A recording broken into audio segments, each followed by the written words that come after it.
ಅರೆ ಕಡಿಮೆ ಹಾಕು ಆದ್ರೆ ಅಸಲಿ ಹಾಕು MDH ಕಾಶ್ಮೀರಿ ಕೆಂಪು ಮೆಣಸಿನ ಪೌಡರ್. ಇನ್ನು ದೆಹಲಿಯಲ್ಲಿ ಕಾರು ಸ್ಫೋಟದ ಮತ್ತೊಂದು ರಹಸ್ಯ ಬಯಲಾಗಿದೆ. ಕೆಂಪುಕೋಟೆ ಬಳಿ ಬಾಂಬ್ ಜೋಡಿಸಿದ್ದಂತ ಉಮರ್.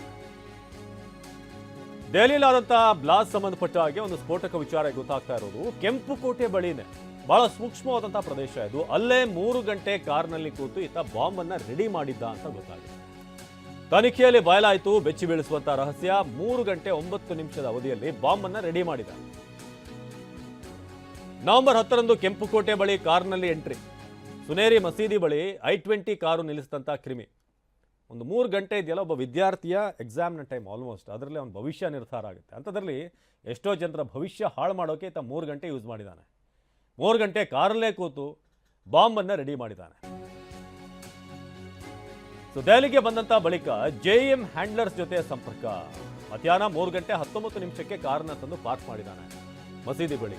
I-20 ಕಾರನ್ನ ಪಾರ್ಕ್ ಮಾಡಿದ್ದ ಉಗ್ರ ಸಂಜೆ 6 ಗಂಟೆ 28 ನಿಮಿಷದವರೆಗೂ ಕೂಡ ಕಾರ್ನಲ್ಲೇ ಕೂತಿದ್ದ ಆಯ್ತ. ಸೊ ಉಗ್ರ ಡಾಕ್ಟರ್ ಉಮರ್ ಇದೀಗ ತನ್ನ ಗೃಹದಾರಿ ಕೆಲಸಕ್ಕೆ 3 ಗಂಟೆ ಕೂತಿದ್ದ.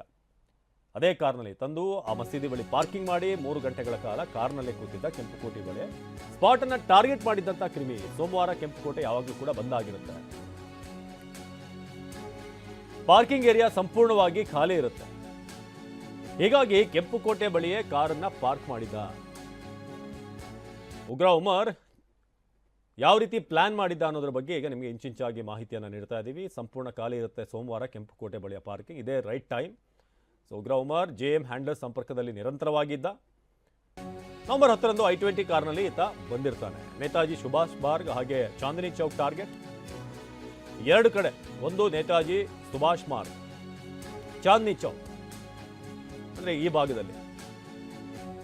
ಸಂಜೆ 6:28ಕ್ಕೆ ಬಾಂಬ್ ರೆಡಿ ಮಾಡಿದ್ದ. 6:52ಕ್ಕೆ ಜನನಿಬಿಡ ಪ್ರದೇಶದ ಬಳಿ ಬಂದಿದ್ದ ಕ್ರಿಮಿ I-20 ಕಾರ್ನಲ್ಲಿ ಸ್ಫೋಟ ಮಾಡಿದ್ದ ಉಗ್ರ ರಾಕ್ಷಸ ಉಮರ್.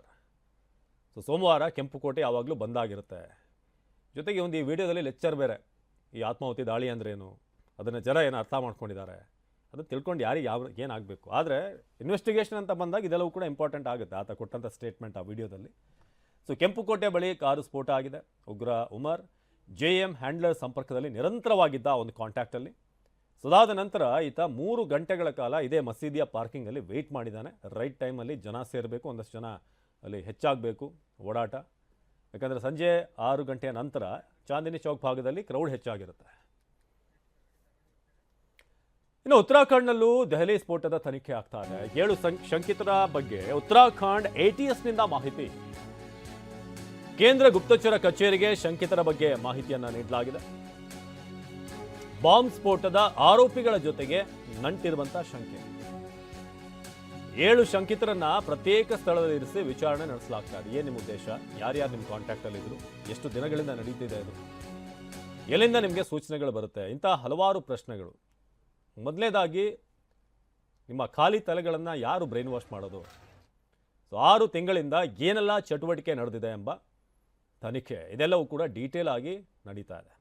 ಸೊ ಉತ್ತರಾಖಂಡ್ನಲ್ಲೂ ಕೂಡ ದೆಹಲಿ ಸ್ಫೋಟದ ತನಿಖೆ. 7 ಶಂಕಿತರ ಬಗ್ಗೆ ಉತ್ತರಾಖಂಡ್ ATSನಿಂದ ಮಾಹಿತಿ. ಕೇಂದ್ರ ಗುಪ್ತಚರ ಕಚೇರಿಗೆ ಶಂಕಿತರ ಬಗ್ಗೆ ಒಂದಷ್ಟು ಇನ್ಫಾರ್ಮೇಷನ್ ಬಂದಿದೆ. ಹಾಗಾಗಿ ಬಾಂಬ್ ಸ್ಫೋಟದ ಸುತ್ತ ಇವರ ಪಾತ್ರ ಏನು, ಆ 7 ಶಂಕಿತರನ್ನು ಕೂಡ ಪ್ರತ್ಯೇಕ ಸ್ಥಳದಲ್ಲಿರಿಸಿ ವಿಚಾರಣೆ ನಡೆಸಲಾಗ್ತಾ ಇದೆ. ದೇಶದಾದ್ಯಂತ ಫಿದಾಯಿನ್ ಮಾದರಿ ದಾಳಿಗೆ ಸಂಚನ್ನ ಮಾಡಿದ್ರು. ಮತ್ತೆ ಭಾರೀ ದಾಳಿಗೆ ಜೈಷ್ ಉಗ್ರ ಸಂಘಟನೆ ಸಂಚು. ದೆಹಲಿ ಸ್ಫೋಟದ ತನಿಖೆ ವೇಳೆ ಈ ಬೆಚ್ಚಿ ಬೀಳಿಸುವಂತಹ ಮಾಹಿತಿ ಹೊರಬರ್ತಾ ಇದೆ. ಭಾರತದ ಹಲವು ನಗರಗಳಲ್ಲಿ ಆತ್ಮಾಹುತಿ ದಾಳಿಗಳನ್ನು ಮಾಡಬೇಕು. ಗಡಿಯಾಚೆಯಿಂದಲೇ ಜೈಷೆ ಮೊಹಮ್ಮದ್ ಷಡ್ಯಂತ್ರ. ಪಾಕಿಸ್ತಾನದಲ್ಲಿ ಕೂತು ಜೈಷ್ ಕ್ರಿಮಿಗಳಿಂದ ಈ ಷಡ್ಯಂತ್ರ ಆಗಿತ್ತು. ಭಾರತದ ಹಲವು ಸಿಟಿಗಳಲ್ಲಿ ಇಂಥ ಬ್ಲಾಸ್ಟ್ಗಳನ್ನು ಮಾಡಬೇಕು, ಅಶಾಂತಿ ಉಂಟು ಮಾಡಬೇಕು. ಅಂತೂ ಭಾರತದ ನಾಗರಿಕರು ನೆಮ್ಮದಿಯಿಂದ ಇರಬಾರ್ದು ಅಷ್ಟೇ ಓವರ್. ಜೊತೆಗೆ ಭಾರತ ಸರ್ಕಾರಕ್ಕೆ ಒಂದು ಪಾಠ ಕಲಿಸ್ಬೇಕು ನಾವು. ಇನ್ನು ಮಹಿಳಾ ಉಗ್ರರಿಂದಲೇ ಆತ್ಮಾಹುತಿ ದಾಳಿಗೆ ಪ್ಲಾನ್. ಆಪರೇಷನ್ ಸಿಂಧೂರ್ ಬಳಿಕ ಮಹಿಳಾ ಉಗ್ರರ ತಂಡ ಚಿಗುರಿಕೊಳ್ತಾ ಇದೆ.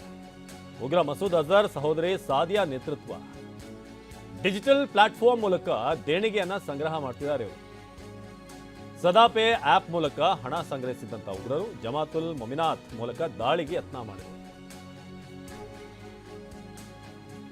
ಚಳಿಗಾಲದಲ್ಲಿ ಉಗ್ರರಿಗೆ ಕಿಟ್ ನೀಡಲು ಹಣ ಸಂಗ್ರಹ. ಉಗ್ರರಿಗೆ ಕಿಟ್ ಕೊಡೋದಕ್ಕೆ 6,400 ದೇಣಿಗೆ ಸಂಗ್ರಹ ಮಾಡಿದ್ದಾರೆ. ಚಳಿಗಾಲದಲ್ಲಿ ಈ ಉಗ್ರರಿಗೆ ಕಿಟ್ ಕೊಡೋದಕ್ಕೆ. ಇದು ಸದ್ಯಕ್ಕೆ ದೇಶದಾದ್ಯಂತ ಫಿದಾಯಿನ್ ಮಾದರಿಯಲ್ಲಿ ದಾಳಿ ಮಾಡಬೇಕು ಅನ್ನೋದು ಇವರ ಸಂಚಾಗಿತ್ತು.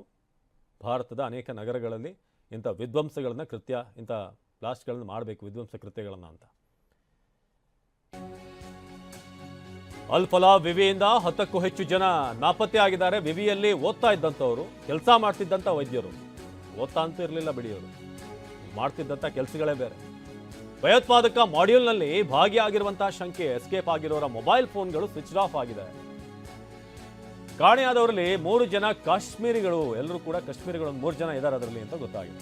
ಫರೀದಾಬಾದ್ ಪೊಲೀಸರು ತನಿಖಾ ತಂಡದ ತನಿಖೆ ಮುಂದುವರಿತಾ ಇದೆ. ವಿವಿಯಿಂದ ಕಾಣೆಯಾದವರು ಯಾರು, ಅವ್ರು ಲಿಸ್ಟ್ ಔಟ್ ಮಾಡಿ ಎಲ್ಲಿಗೆ ಎಸ್ಕೇಪ್ ಆಗಿದ್ದಾರೆ ಇವರು. ಯಾಕಂದರೆ ಇವರು ಈಗಲೇ ಕಾಣೆ ಆಗಿದ್ದಾರೆ ಅಂತಂದರೆ ಖಂಡಿತ ಈ ಗ್ಯಾಂಗ್ನ ಜೊತೆಗೆ, ಡಾಕ್ಟರ್ಸ್ ಗ್ಯಾಂಗ್ ಇತ್ತಲ್ಲ, ಅವರ ಜೊತೆಗೆ ನಂಟಿರುತ್ತೆ ಅನ್ನೋದು ಈಗ ಇರುವಂಥ ಶಂಕೆ.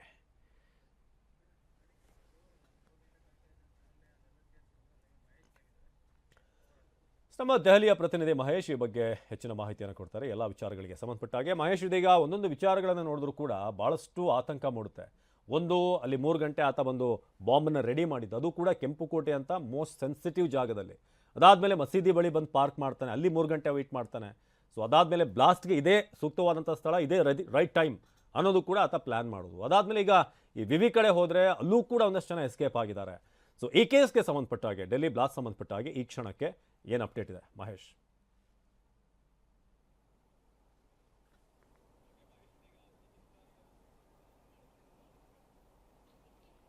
ಅವಿನಾಶ್, ಖಂಡಿತ ಇದು ಪಕ್ಕಾ ಪ್ಲಾನ್ ಮಾಡಿದಂತೆ ಅಂತಲೇ ಹೇಳ್ಬೋದು. ಯಾಕಂದರೆ ಇತ್ತೀಚೆಗೆ ಪ್ಲಾನ್ ಮಾಡಿದಂತೂ ಅಲ್ಲ ಅಂತ ಹೇಳ್ಬೋದು. ಯಾಕಂದರೆ ಕಳೆದ ಒಂದು 6 ತಿಂಗಳಿಂದ ಕೂಡ ಪ್ಲಾನ್ ನಡೆದಿದೆ ಅನ್ನೋದು ಕೂಡ ಈಗ ಎನ್ಐ ಅಧಿಕಾರಿಗಳು ತಿಳಿಸ್ತಾ ಇರುವಂಥದ್ದು. ಪ್ರಮುಖವಾಗಿ ನವೆಂಬರ್ 10ರ ಮಧ್ಯಾಹ್ನ ಸುಮಾರು 3 ಗಂಟೆ ಸುಮಾರಿಗೆ ಈತ ಕಾರ್ ಪಾರ್ಕಿಂಗ್ ಸ್ಥಳಕ್ಕೆ ಬರ್ತಾನೆ ಅಂತ ಹೇಳ್ಬೋದು.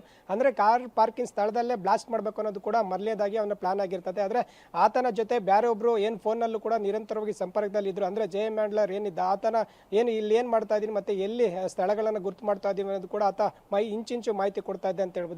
ಪ್ರಮುಖವಾದಂಥ ವಿಚಾರ ಅಂತ ಹೇಳಿದ್ರೆ ಇವರು ಟಾರ್ಗೆಟ್ ಸಣ್ಣ ಪುಟ್ಟ ಟಾರ್ಗೆಟ್ ಅಲ್ಲ ಅಂತ ಹೇಳೋದು. ಯಾಕಂದ್ರೆ ಆ ಒಂದು ಕೆಂಪುಕೋಟೆ ಬಳಿ ಏನು ಸಾಕಷ್ಟು ಒಂದು 1000 ಜನರು ಪ್ರತಿನಿತ್ಯ ಓಡಾಡ್ತಾ ಇರ್ತಾರೆ. ಅಲ್ಲಿ ಚಾಂದಿನಿ ಚೌಕ್ ಇದೆ, ಮತ್ತೆ ಬೇರೆ ಬೇರೆ ವ್ಯಾಪಾರದ ಸಂಕೀರ್ಣದ ಅಂಗಡಿಗಳು ಕೂಡ ಇರುವಂಥದ್ದು. ಈ ನೆಲೆಯಲ್ಲಿ ಸಾಕಷ್ಟು ಜನರು ಬರ್ತಾರೆ. ದೊಡ್ಡ ಮಟ್ಟದಲ್ಲಿ ಬ್ಲಾಸ್ಟ್ ಮಾಡಬೇಕು ಅನ್ನೋದು ಕೂಡ ಈತನ ಪ್ಲಾನ್ ಆಗಿರ್ತದೆ. ಆದರೆ ಆರಂಭದಲ್ಲಿ ಈ ಒಂದು ಪಾರ್ಕಿಂಗ್ ಸ್ಥಳದಲ್ಲಿ ಏನು ಕಡಿಮೆ ಜನರು ಇದ್ದಂಥ ಸಂದರ್ಭದಲ್ಲಿ ಏಕಾಏಕಿ ಸಂಜೆ 6:30 ಸುಮಾರಿಗೆ ಸಡನ್ ಆಗಿ ಒಂದು 5 ರಿಂದ 10 ನಿಮಿಷ, ಅಂದ್ರೆ ಈಗಾಗಲೇ ಲಭ್ಯವಿರುವಂತಹ ಮಾಹಿತಿ ಪ್ರಕಾರ ಅದು ಏನೊಂದು 5 ರಿಂದ 10 ನಿಮಿಷದಲ್ಲಿ ತಯಾರಿಸುವಂಥ ಬಾಂಬನ್ನು ತಯಾರು ಮಾಡಿಕೊಂಡು ಏಕಾಏಕಿ ಬಂದು ಏನೋ ಒಂದು ಕಾರ್ ಒಂದು ಏನು ಕೆಂಪುಕೋಟೆ ಬಳಿ ಒಂದು ಬ್ಲಾಸ್ಟ್ ಮಾಡುವಂಥ ನಿಟ್ಟಿನಲ್ಲಿ ಪ್ರಯತ್ನ ಕೂಡ ಮಾಡಿರುವಂಥದ್ದು. ಇದರ ಜೊತೆಗೆ ಇದೆಲ್ಲ ಪಕ್ಕ ಪ್ಲಾನ್ ಮಾಡಿರುವಂಥದ್ದು ಅನ್ನೋದು ಕೂಡ ಇದರಲ್ಲಿ ಗೊತ್ತಾಗ್ತಾ ಇದೆ. ಈತ ನೇರವಾಗಿ ಮತ್ತೆ ಇದ್ರ ಜೊತೆಗೆ ಬೇರೆ ಬೇರೆ ಸಂಪರ್ಕದಲ್ಲಿ ಇರುವಂಥ ಶಂಕಿತರು ಕೂಡ ಈಗಾಗಲೇ ವಶಕ್ಕೆ ಪಡೆದು ತೀವ್ರ ವಿಚಾರಣೆ ಕೂಡ ಮಾಡ್ತಾ ಇದ್ದಾರೆ. ಉತ್ತರಾಖಂಡ ಇರ್ಬೋದು, ದೆಹಲಿ ಆಗಿರ್ಬೋದು, ಮತ್ತೆ ಈಗ ಫರೀದಾಬಾದ್ನ ಏನು ಅಲ್-ಫಲಾ ವಿವಿ ಏನಿದೆ, ಇದು ವಿವಿ ಅನ್ನೋದಕ್ಕಿಂತ ಇದು ಉಗ್ರರ ಯೂನಿವರ್ಸಿಟಿ ಅಂತಾನೆ ಹೇಳ್ಬೋದು. ಅಷ್ಟರ ಮಟ್ಟಿಗೆ ಬದಲಾದಂತೆ ಕಾಣ್ತಾ ಇದೆ. ದಿನದಿಂದ ದಿನಕ್ಕೆ ಏನು ಹೆಚ್ಚಾದಂತೆ ಏನು ತನಿಖೆಯಲ್ಲಿ ಸಾಕಷ್ಟು ಶಂಕಿತರನ್ನು ವಶಕ್ಕೆ ಪಡೆದು ವಿಚಾರಣೆ ಮಾಡ್ತಾ ಇದ್ದಾರೆ. ಇದ್ರ ಜೊತೆಗೆ ಆಲ್ರೆಡಿ ಈಗಾಗಲೇ ಉಗ್ರರು ಕೂಡ ಇರುವಂಥದ್ದು. ಸದ್ಯ 10ಕ್ಕೂ ಹೆಚ್ಚು ಏನು ಅದರಲ್ಲಿ ವ್ಯಾಸಂಗ ಮಾಡ್ತಾ ಇದ್ದಂಥ ವಿದ್ಯಾರ್ಥಿಗಳು ಕೂಡ ಈಗ ನಾಪತ್ತೆ ಆಗಿದ್ದಾರೆ ಅನ್ನೋದು ಕೂಡ ಗೊತ್ತಾಗ್ತಾ ಇದೆ. ಅವರ ಫೋನ್ಗಳು ಕೂಡ ಸ್ವಿಚ್ ಆಫ್ ಆಗಿರುವಂಥದ್ದು. ಇದರಲ್ಲಿ ಸಾಕಷ್ಟು ಶಂಕಿತರು ಕೂಡ ಇದ್ದಾರೆ ಅನ್ನೋದು ಕೂಡ ಗೊತ್ತಾಗ್ತಾ ಇದೆ. ಈಗಾಗಲೇ ವಿವಿಯಲ್ಲಿ ಸಾಕಷ್ಟು ಒಂದು ತನಿಖೆಯಲ್ಲಿ ಏನು ಅವರ ಅಧ್ಯಕ್ಷರನ್ನು ಕೂಡ ಬಂಧಿಸಿ ವಿಚಾರಣೆ ಕೂಡ ಮಾಡ್ತಾ ಇದ್ದಾರೆ, ಮತ್ತೆ ಇಡಿ ರೈಡ್ ಕೂಡ ಮಾಡಿರುವಂಥದ್ದು. ಈ ಹಿನ್ನೆಲೆಯಲ್ಲಿ ಆ ಒಂದು ವಿವಿಯಲ್ಲಿ ಇದೇ ಒಂದು ಸಂಚು ರೂಪಿಸಿದ್ರ ಅನ್ನೋದು ಕೂಡ ಗೊತ್ತಾಗ್ತಾ ಇದೆ. ಇದರಲ್ಲಿ ನೇರವಾಗಿ ಕಾಶ್ಮೀರಿಗಳು 3 ಇದ್ದಾರೆ ಅನ್ನೋದು ಕೂಡ ಗೊತ್ತಾಗ್ತಾ ಇದೆ. ವ್ಯಾಸಂಗ ಮಾಡ್ತಾನೆ ಈ ಒಂದು ಭಾರತಾದ್ಯಂತ ಏನು ಸ್ಫೋಟ ಮಾಡೋದಕ್ಕೂ ಕೂಡ ಏನು ಸಂಚು ರೂಪಿಸಿದ್ದಾರೆ ಅನ್ನೋದು ಗೊತ್ತಾಗ್ತಾ ಇದೆ. ಇದರಲ್ಲಿ ಪ್ರಮುಖವಾಗಿ ಟಾರ್ಗೆಟ್ ಆಗಿರುವಂಥದ್ದೇ ಮಹಿಳಾ ಅಭ್ಯರ್ಥಿಗಳು, ಅಂದ್ರೆ ಮಹಿಳೆಯರು ಅಂತ ಹೇಳ್ಬೋದು. ಈ ಮಹಿಳೆಯರನ್ನ ಏನು ಟಾರ್ಗೆಟ್ ಬೇರೆ ಬೇರೆ ಪ್ರಮುಖ ನಗರಗಳಲ್ಲಿ ಬಳಸಿಕೊಂಡು ಆತ್ಮಾಹುತಿ ದಾಳಿಗೂ ಏನೋ ಒಂದು ಪ್ರಯತ್ನ ಮಾಡಿದ್ರು ಅಂತ ಕೂಡ ತನಿಖೆಯಲ್ಲಿ ಗೊತ್ತಾಗ್ತಾ ಇದೆ. ಒಟ್ಟಾರೆ ಇದು ಇತ್ತೀಚೆಗೆ ಮಾಡಿದಂಥ ಪ್ಲಾನ್ ಅಲ್ಲ ಅಂತ ಹೇಳ್ಬೋದು. ಏನು ಜೆ ಮ್ಯಾಂಡ್ಲರ್ ಇಂದ ಸಾಕಷ್ಟು ಒಂದು ಸಂಚು ರೂಪಿಸಿ ಒಂದು ಪ್ಲಾನ್ ನಡೆದಿದೆ ಅನ್ನೋದು ಕೂಡ ಈ ತನಿಖೆಯಲ್ಲಿ ಗೊತ್ತಾಗ್ತಾ ಇದೆ. ಅವಿನಾಶ್, ಧನ್ಯವಾದ ಮಹೇಶ್. MDH ನ ಕಿಚನ್ ಅಲ್ಲಿ ಇದ್ರೆ ನಾವು ಎಲ್ಲವನ್ನು ಮಾಡಬಹುದು. ಬೆಂಗನ್ಕ ಬರ್ತಾ, ಆಲೂ ಗೋಬಿ, ಬೆಂಡಿ ಮಸಾಲಾ, ಇನ್ನೂ ಬಹಳಷ್ಟು. MDH